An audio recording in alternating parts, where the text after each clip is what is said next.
Au cœur d'une vallée oubliée par le temps, où le soleil implacable martelait la terre fissurée, qui quémandait quelques gouttes de pluie, vivait un village d'âmes résilientes, hommes et femmes forgés dans la rudesse de la vie, aux mains calleuses et au regard portant le poids d'innombrables périodes de disette, formaient cette communauté. Le ciel, jadis généreux, s'était transformé en une voûte implacable d'un bleu douloureux, dénué de nuages capables d'adoucir la souffrance de ceux qui, jour après jour, luttaient pour survivre. Les champs, autrefois fertiles et abondants, n'étaient plus que de douloureux souvenirs d'un temps meilleur. La terre semblait avoir oublié comment offrir ses fruits, et les animaux, de plus en plus rares, erraient sur les pentes comme les spectres d'une prospérité perdue. Le rire des enfants jouant avait cédé la place au silence menaçant de la faim, et les sourires, si fréquents jadis sur les visages du peuple, avaient laissé place à des expressions de lassitude et de désespoir. Au milieu de ce décor de découragement vivait Joachim, un paysan d'une quarantaine d'années, dont le visage buriné par le soleil racontait l'histoire d'une vie entièrement vouée au travail de la terre. Ses yeux, d'un brun profond, gardaient encore une lueur singulière, comme s'ils abritaient la dernière étincelle d'espoir dans un monde semblable à un lieu abandonné par la grâce divine.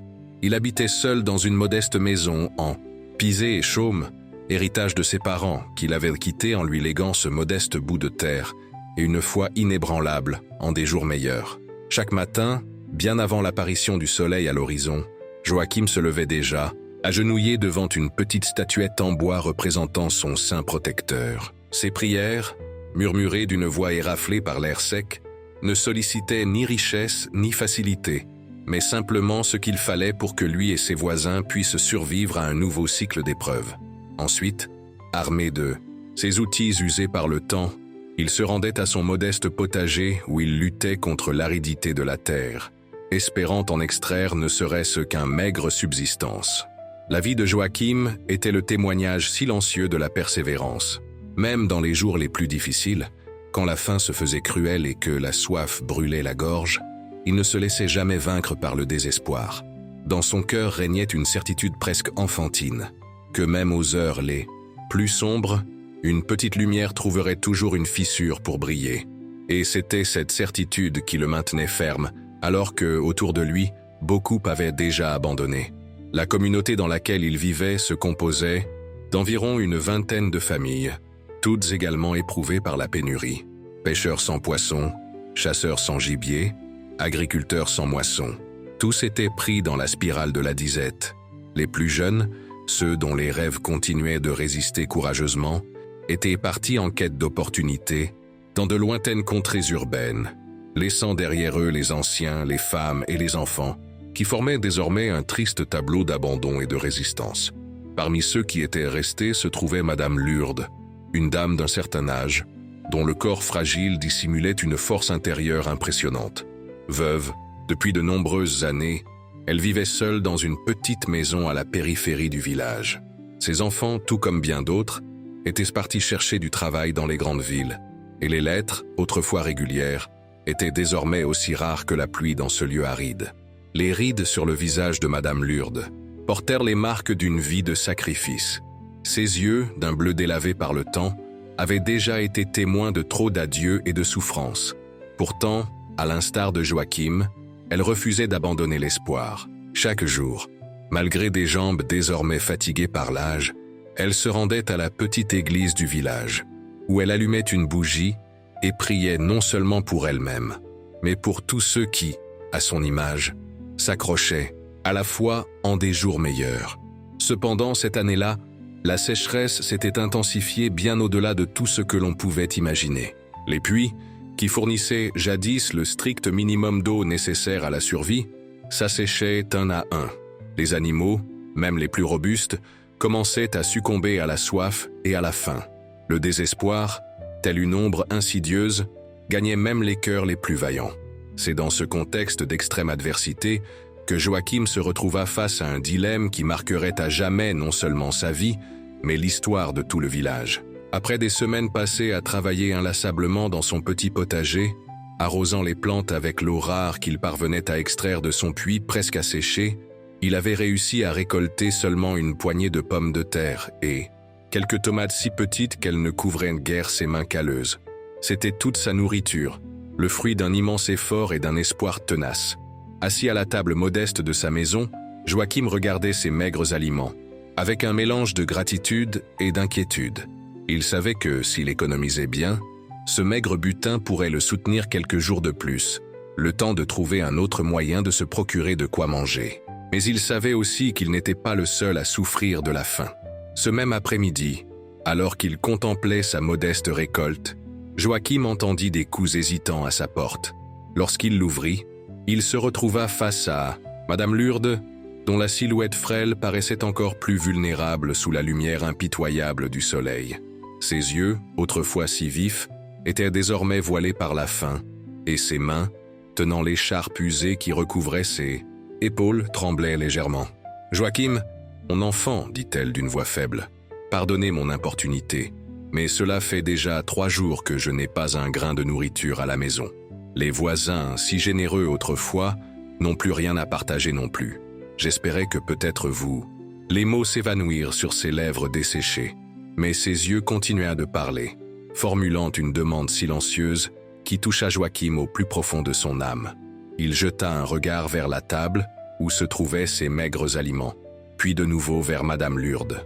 Aucune hésitation n'entravait désormais son cœur, seulement la certitude profonde de ce qui devait être fait. « Entrez, Madame Lourdes, » dit-il en la guidant doucement par le bras. « J'ai un peu de nourriture. Ce n'est pas grand-chose, mais nous partagerons ce que nous avons. » Assise à la table modeste, Madame Lourdes regardait, les yeux embués de larmes, les quelques aliments que Joachim déposait devant elle. Si peu il y en avait, mais en cet instant, il semblait être un trésor inestimable. Le paysan saisit un couteau et, avec une précaution presque révérencieuse, commença à diviser les pommes de terre et les tomates, réservant la majeure. « Parti pour la vieille dame. »« Non, mon enfant, » protesta-t-elle faiblement en voyant ce qu'il faisait. « Vous ne pouvez pas me donner plus que ce qui vous revient.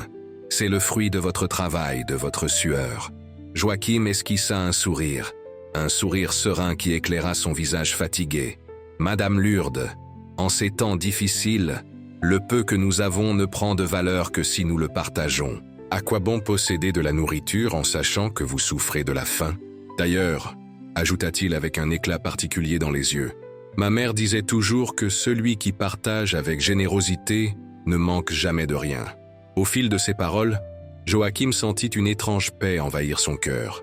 C'était comme si en ce moment de pénurie extrême, il avait trouvé une abondance qui transcendait la matérialité des aliments posés sur la table. Il y avait dans cet acte de partage quelque chose de sacré, quelque chose qui touchait à l'essence même de ce que signifiait être humain. Madame Lourdes, des larmes muettes coulant sur ses rides, accepta la nourriture offerte. Ses mains, tremblantes tant par l'âge que par l'émotion, effleurèrent celles de Joachim dans un geste de reconnaissance qui n'avait besoin d'aucun mot. Ensemble, dans un silence empreint de respect, ils partagèrent ce repas simple, le transformant en un véritable rituel de communion et d'espoir. Une fois le repas terminé, la vieille dame se leva avec difficulté, son visage retrouvant une once de vie, comme si la nourriture avait réveillé non seulement ses forces physiques, mais aussi sa foi en la bonté du monde. « Que Dieu vous bénisse, mon enfant », dit-elle en serrant les mains de Joachim entre les siennes. « Il y a des personnes qui traversent la vie en y laissant des marques indélébiles, et vous en faites partie. Votre générosité ne sera oubliée ni par les hommes, ni par Dieu. » Joachim accompagna Madame Lourdes jusqu'à la porte, l'embrassant tendrement, ressentant la fragilité de son corps et la force inexplicable de son esprit. Lorsqu'elle s'éloigna, il resta un moment à observer sa silhouette courbée disparaître lentement, jusqu'à ce qu'elle se fonde dans le chemin de terre. De retour chez lui, le paysan contempla la table désormais vide. Son estomac rappelait encore la morsure de la faim, mais son cœur débordait d'une satisfaction qu'aucun aliment ne pouvait procurer. Agenouillé devant la petite statuette de son sein, il murmura une prière de remerciement, non pour ce qu'il avait reçu, mais pour ce qu'il avait pu donner. Cette nuit-là, alors que le ciel s'ornait d'étoiles semblant plus brillantes que d'habitude, Joachim s'endormit avec un léger sourire aux lèvres. ignorant que ce simple acte de générosité était sur le point de déclencher une transformation qui dépasserait l'entendement. Au lever du jour suivant, quelque chose d'inexplicable commença à se produire. Joachim se réveilla avec une sensation étrange, comme si l'air autour de lui avait changé. Une fraîcheur inhabituelle, une humidité subtile qu'il n'avait plus ressentie depuis longtemps, s'était installée.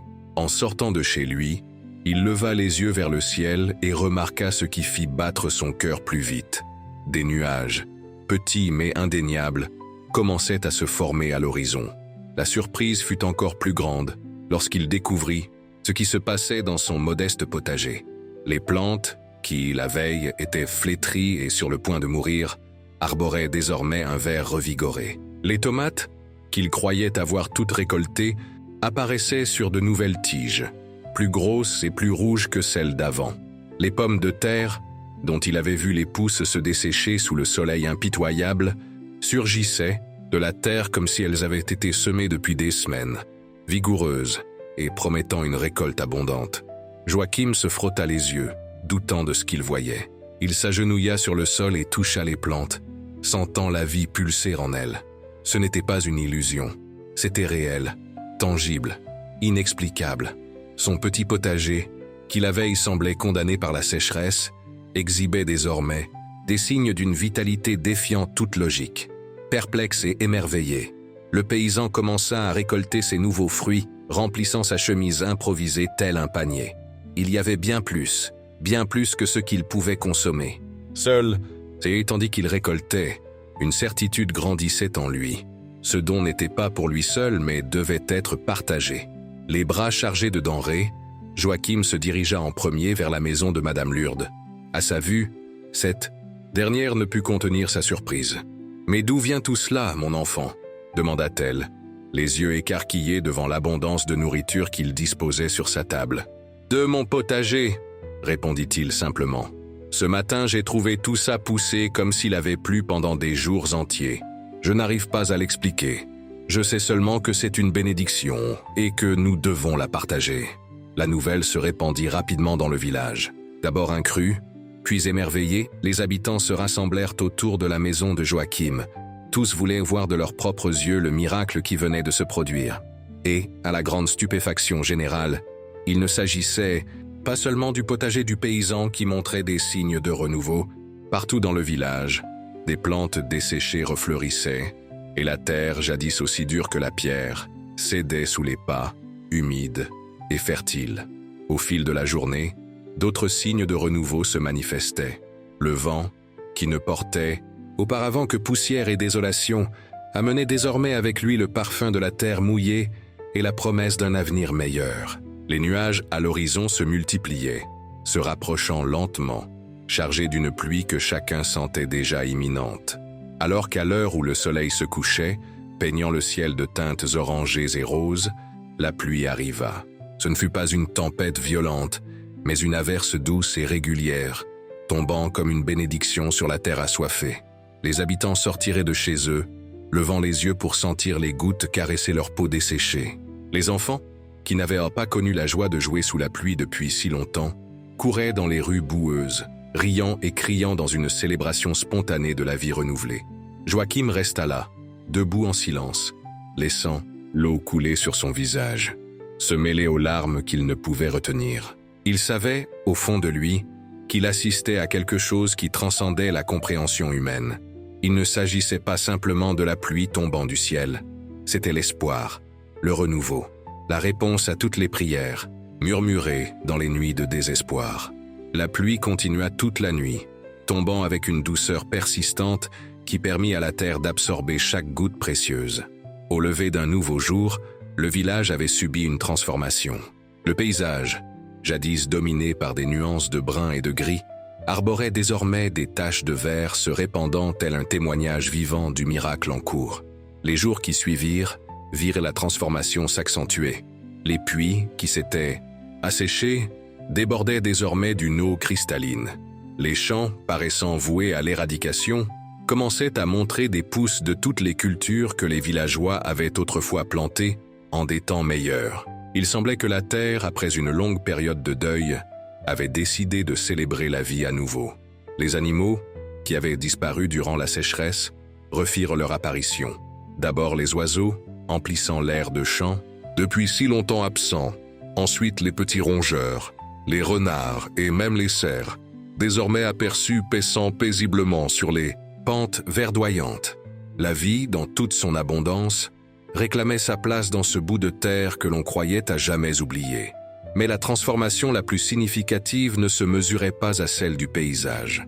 Elle résidait dans celle des cœurs. Le miracle qui avait commencé dans le petit potager de Joachim avait éveillé quelque chose en chacun, une capacité oubliée de s'émerveiller, de croire, d'espérer. Les familles, qui s'étaient repliées sur elles-mêmes dans leur souffrance, se rassemblaient désormais pour partager repas et histoire. Les sourires, rares depuis si longtemps, illuminaient à nouveau les visages jadis marqués par la douleur. Et à chaque conversation, lors de chaque rassemblement, le nom de Joachim était évoqué avec révérence et gratitude. Pourtant, le paysan refusait de revendiquer le mérite de ces événements. « Ce n'est pas moi », disait-il avec modestie. « Ce que j'ai fait ce jour-là, n'importe lequel d'entre vous l'aurait fait à ma place. Ce n'était ni un acte de bravoure ni de bonté extraordinaire. C'était simplement la reconnaissance que nous ne pouvons vivre si nous restons indifférents aux autres. » Madame Lourdes, qui retrouvait peu à peu force et entrain, était l'une des rares à comprendre pleinement l'ampleur de cet événement. Par une après-midi, alors qu'elle conversait avec d'autres femmes sous l'ombre d'un arbre récemment revigoré, elle exprima ce que beaucoup ressentaient, mais que peu parvenaient à verbaliser. « Vous savez, dit-elle, ses yeux clairs, brillants d'une sagesse ancestrale, le véritable miracle ne fut ni la pluie, ni les plantes qui repoussèrent. Le vrai miracle fut la générosité de Joachim.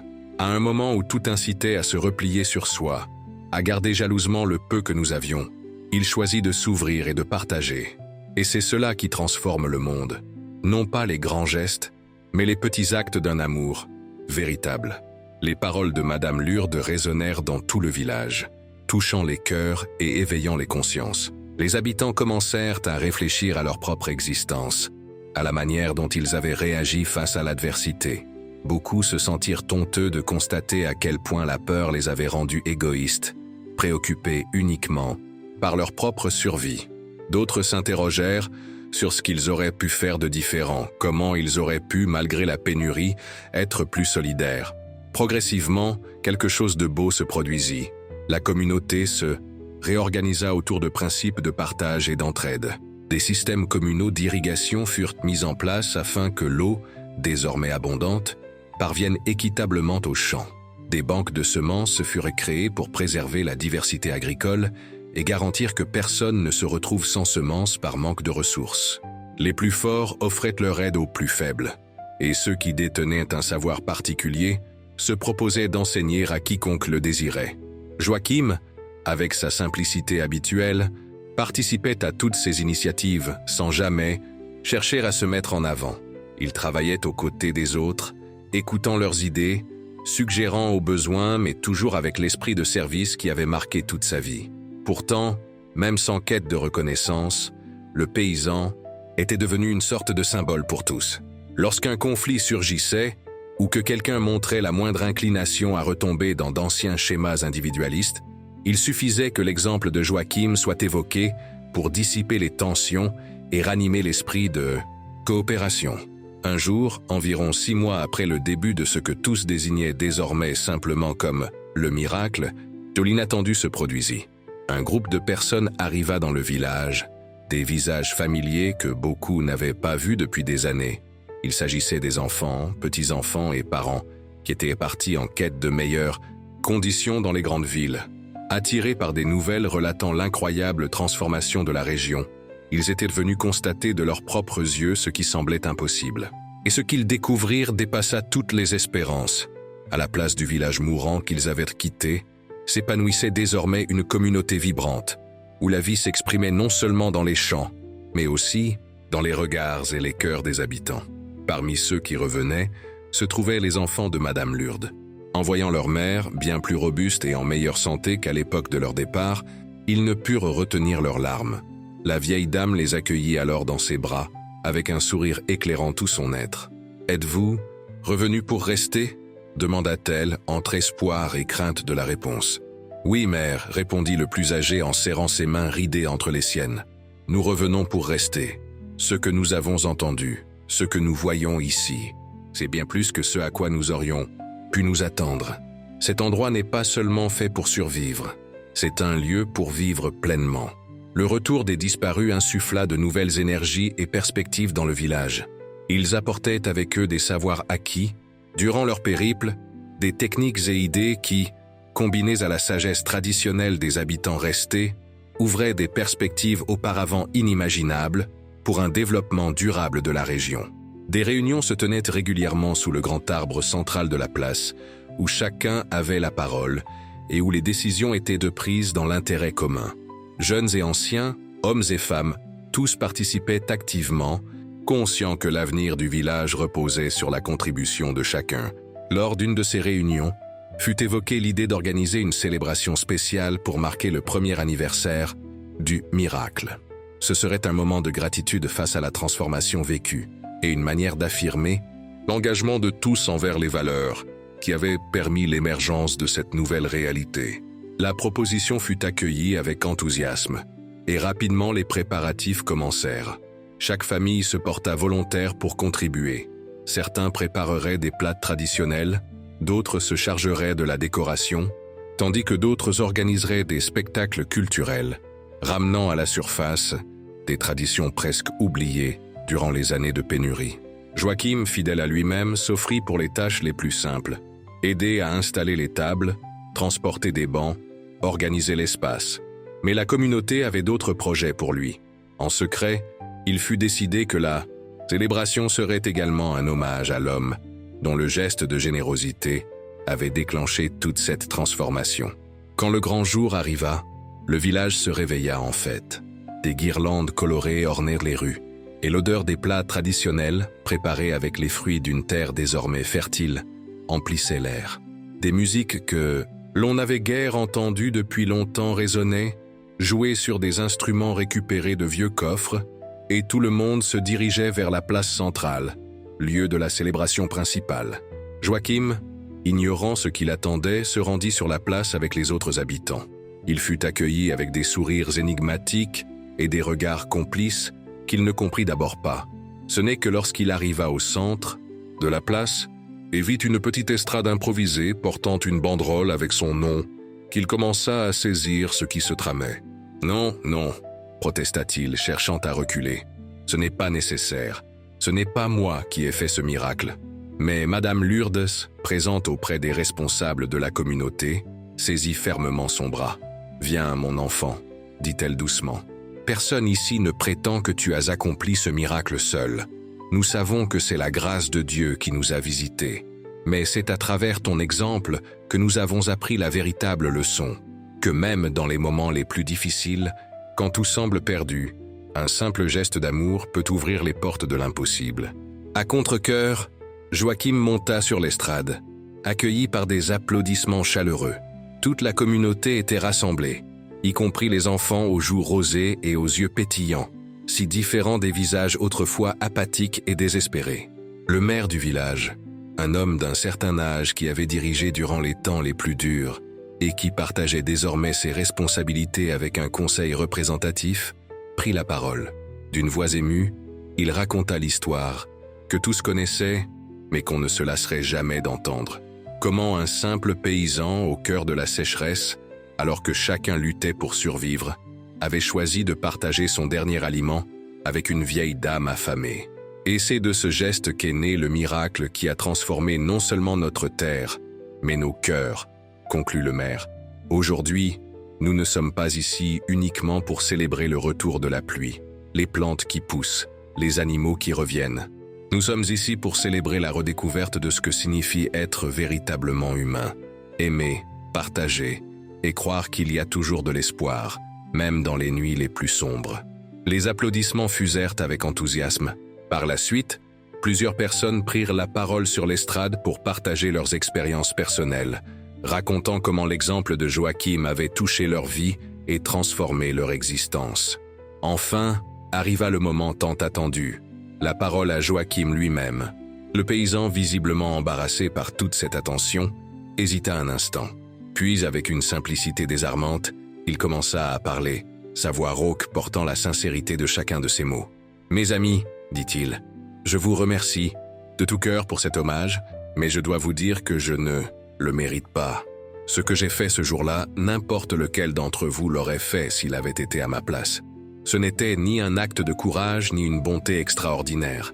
C'était simplement prendre conscience que nous ne pouvons pas vivre pleinement si nous ne prenons pas soin les uns des autres. » Il fit une pause, regardant les visages attentifs qui l'écoutaient. Puis il reprit, la voix gagnant en force au fil de ses propos. « Si aujourd'hui il y a quelque chose à célébrer, ce n'est pas mon geste, mais ce qui s'est ensuivi. Comment vous vous êtes unis, comment nous avons retrouvé la véritable valeur de la communauté, comment nous avons appris à prendre soin les uns des autres. C'est cela, le véritable miracle qui a transformé notre terre d'un lieu de désolation en un lieu d'espoir. » Des larmes silencieuses parcoururent les visages pendant que Joachim parlait. La profondeur de ses paroles, leur sincérité palpable, toucha chacun au plus profond de son être. « Ce que j'ai appris durant cette dernière année, poursuivit-il, c'est que le miracle ne vient pas de l'extérieur. Il naît en nous, dans notre capacité à aimer, à croire, à espérer contre vent et marée. Et quand nous nous ouvrons à ce miracle intérieur, le monde autour de nous se transforme lui aussi. » Un silence respectueux suivit ces mots. Puis, comme animés d'une force invisible, tous se levèrent et commencèrent à applaudir. Ce n'étaient pas des applaudissements formels ou polis, mais l'expression sincère de cœurs reconnaissants qui venaient d'entendre une vérité profonde. La fête continua jusque tard dans la nuit, rythmée par la musique, la danse et une abondance de mets. Des histoires furent partagées, des rires résonnèrent, et une profonde communion se faisait sentir. C'était comme si, en cette soirée particulière, chacun pouvait entrevoir clairement l'avenir radieux qui attendait le village, bâti sur les fondations de la solidarité, du respect mutuel et d'une foi inébranlable dans le pouvoir transformateur de l'amour. Au fil de la nuit, Joachim trouva un moment pour s'éclipser de la foule. Se rendant sur une petite colline aux abords du village, il contempla les lumières et les sons festifs qui s'échappaient, tandis qu'au loin, résonnaient les échos des célébrations. Son cœur débordait de gratitude pour avoir vécu et participé à une telle transformation. Madame Lourdes, ayant remarqué son absence, vint à sa rencontre. Côté à côté, ils observèrent en silence le spectacle de lumière et de vie qui se déroulait en contrebas. « Tu sais, Joachim, » commença-t-elle enfin, « quand j'étais petite, ma grand-mère me racontait l'histoire d'un homme qui avait planté une graine en temps de sécheresse lorsque tout le monde disait que c'était insensé. Il arrosait cette graine chaque jour, avec l'eau qu'il avait de très peu. Les gens riaient, affirmant qu'il gaspillait un bien précieux. Mais il persévérait, fidèle à son dessein. Un jour, alors qu'il ne restait plus aucune eau, la plante issue de cette graine se mit à produire non seulement de l'eau pour elle-même, mais pour tout le village. Elle marqua une pause, ses yeux fixés sur l'horizon où la lune commençait à poindre. À l'époque, je pensais que ce n'était qu'une fable pour enseigner la persévérance. Mais aujourd'hui, je comprends que c'était bien, plus qu'une simple histoire. C'était une prophétie sur ce que nous vivons. Toi, mon enfant, tu as planté la graine de l'amour en temps de disette. Et de ta générosité a jailli l'eau qui nous nourrit aujourd'hui. Joachim sentit un nœud se former dans sa gorge. N'ayant pas de mots pour répondre, il serra simplement la main ridée de Madame Lourdes, en gage de gratitude et de respect. Silencieux, un long moment s'écoula dans un silence partagé, tandis qu'ils contemplèrent le ciel, désormais un voile de velours parsemé d'étoiles scintillantes. La nuit était claire et fraîche, si différente de ces nuits étouffantes, connues durant la sécheresse. C'était comme si la nature elle-même voulait participer à cette célébration, offrant sa beauté en cadeau supplémentaire. « Joachim, dis-je enfin, il faut que je te confie quelque chose. Le jour où je frappa à ta porte, j'avais déjà décidé que ce serait mon dernier jour. Je n'avais plus aucune force pour continuer, pour supporter la faim, la soif, le désespoir. J'ai pensé que si, même toi, l'homme le plus fort parmi nous, tu ne pouvais m'aider, cela devait être un signe que mon heure était venue. » Joachim se tourna, stupéfait, vers elle. L'idée que cette femme, si forte et embaumée, de fois ait pu sombrer dans un désespoir tel, le peina profondément. « Mais alors, poursuivit-elle, tu as ouvert ta porte. Tu ne m'as pas seulement offert de la nourriture, tu m'as offert de l'espoir. Ton geste m'a montré qu'en dépit des ténèbres, la lumière et la bonté demeurent dans ce monde. Ce fut ce qui m'a redonné l'envie de vivre, qui m'a donné la force d'attendre le miracle. » Les paroles de Madame Lourdes s'abattiraient sur Joachim telle une révélation. Il n'avait jamais imaginé que son geste, qui lui avait semblé si petit et dérisoire, puisse avoir autant d'impact. La pensée d'avoir, sans le savoir, sauvé une vie, l'émut profondément. « Madame Lourdes, finit-il par dire, c'est vous qui nous avez toujours inspiré force et espoir. Vos prières, votre foi inébranlable ont toujours été pour nous un phare dans les nuits les plus sombres. Si quelqu'un a planté la graine de l'espoir aujourd'hui, c'est vous, bien avant moi. » La vieille dame sourit, un sourire paisible, illuminant ses rides. « Voilà comment cela fonctionne, mon enfant. L'espoir et l'amour sont comme un fil qui nous relie tous. Personne n'est seulement donneur ou seulement receveur. Nous faisons tous partie d'un tout plus grand, d'un lien qui nous unit les uns aux autres et à toute la création. » À cet instant, comme pour sceller ces paroles, une brise douce se leva du bas de la vallée, apportant avec elle le parfum des fleurs sauvages qui ornaient désormais les champs autrefois arides.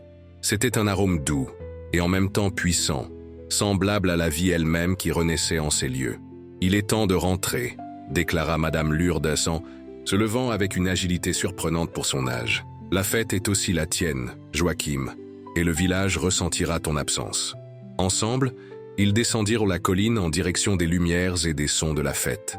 À leur approche, Joachim observa les visages rayonnants, éclairés non seulement par la lueur des feux, mais par une joie intérieure que les adversités n'avaient pas su éteindre. Il vit des enfants courir et rire, des jeunes couples danser, des personnes âgées échangeant des histoires avec une vigueur renouvelée. Il comprit alors le véritable miracle survenu. Ce n'était pas seulement la pluie revenue, ni les plantes refleuries. C'était le miracle des cœurs qui s'étaient ouverts, de cette capacité retrouvée à partager, à croire et à espérer. Le miracle d'une communauté qui s'était relevée non seulement de la sécheresse physique, mais aussi de la sécheresse spirituelle, menaçant d'assécher leurs âmes. Les années qui suivirent virent le village prospérer. Les récoltes se firent abondantes, la pluie revenait régulièrement, et la communauté grandissait tant en nombre qu'en unité. Des personnes d'ailleurs, attirées par les récits de la transformation miraculeuse de ce lieu, venaient rendre visite et finissaient souvent par s'installer, séduites non seulement par la beauté de la terre désormais fertile, mais surtout par l'esprit solidaire et la coopération qui imprégnaient chaque aspect de la vie communale. Joachim resta ce qu'il avait toujours été, un homme simple, travailleur, dont le plus grand plaisir était de voir la terre donner ses fruits, et les gens autour de lui s'épanouir. Il continua à cultiver son potager, désormais étendu grâce à l'aide de jeunes apprentis désireux de connaître ses secrets de culture. Il se levait toujours avant l'aube, priait devant sa petite statuette et travaillait avec les mains, calleuses qui connaissaient chaque recoin de cette terre. Mais quelque chose avait changé en lui. La certitude qu'il avait toujours portée, celle qui affirmait que l'espoir ne devait jamais mourir, même dans les moments les plus difficiles, s'était transformée en une connaissance intime, éprouvée dans sa propre chair. Il savait, désormais, que l'abondance de la vie ne se mesurait pas à la quantité de biens matériels, mais bien à notre capacité à partager, à aimer et à nous émerveiller devant les petits miracles quotidiens souvent insoupçonnés. Et lorsque les enfants du village se rassemblaient autour de lui demandant de raconter l'histoire du miracle, il débutait toujours de la même manière. Il était une fois un endroit aride, où vivait un peuple qui avait oublié comment aimer. L'histoire restait la même, et pourtant jamais, racontée de façon identique. Parfois, Joachim insista sur la famine et le désespoir qui avaient précédé la transformation. D'autres fois, il soulignait la beauté de la pluie quand elle était enfin venue, ou l'éclat retrouvé dans les yeux des gens lorsqu'ils avaient redécouvert la valeur de la communauté. Mais la conclusion restait immuable. Une vérité, simple et profonde gravée dans son cœur ce jour-là, lorsqu'il avait partagé son dernier aliment. Et ainsi, mes petits, nous avons appris la plus grande leçon de toutes. Le miracle le plus important n'est ni la pluie qui tombe du ciel, ni le pain qui germe dans la terre, mais l'amour qui naît dans les cœurs et qui a le pouvoir de transformer même le désert le plus aride en un jardin luxuriant. Car là où règne l'amour, il y a de l'espoir. Et là où il y a de l'espoir, la vie se renouvelle. Et tant qu'il y aura vie, il y aura toujours la possibilité de réaliser l'impossible. Et à la fin de ces récits, les enfants regagnaient leur maison, emportant avec eux non seulement une histoire, mais une graine précieuse qui, plantée dans leur jeune cœur, ferait en sorte que le miracle du modeste paysan qui avait partagé son dernier aliment continue de fleurir à travers les générations. Rappel éternel que l'amour est la force la plus puissante de l'univers, capable de transformer non seulement la terre et ses récoltes, mais l'essence même de ce que signifie être humain.